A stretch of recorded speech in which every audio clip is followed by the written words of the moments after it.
多你個方式係而家全香港都講㗎啦。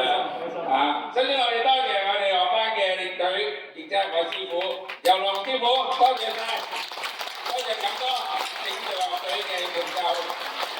當然我哋要俾掌聲，我哋由頭唱到尾，冇咗佢唔得嘅。龍冠天先生。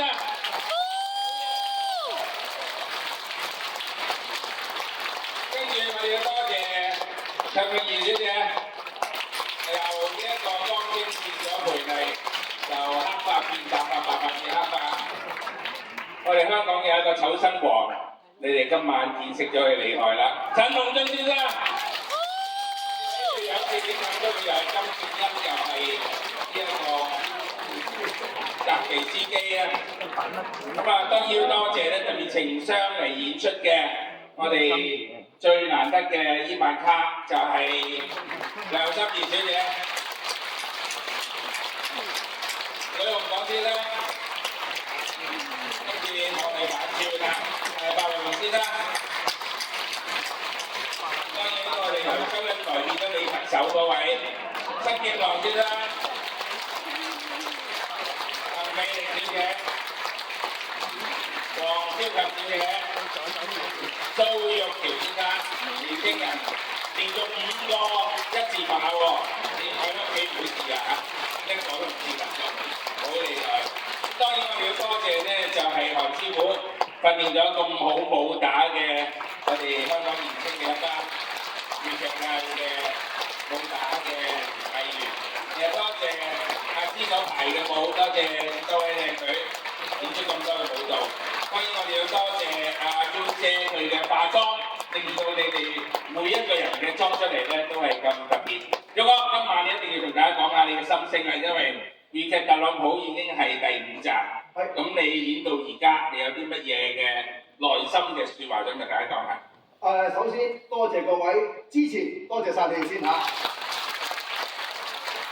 粵劇特朗普喺2019年開始演出，當年啱啱咧就係好多時候有疫症咧，就唔可以繼續演落去。就算好多場地都做唔到，但係咧李居明大師咧寫呢個戲咧，我一路做一路好開心，因為我希望咧見到大家喺度笑，見到大家拍手掌，咁我好高興。所以咧希望講緊咧就係話下一次4.0嘅時候，十分期待，希望大家繼續支持，多謝。最緊要係2017年係第一次，係啊，咁啊當時已經世界所有啲傳媒咧都嚟訪問啦，因為好奇怪點解會佢哋嘅美國總統會走咗嚟一個粵劇嘅舞台上面咧咁樣。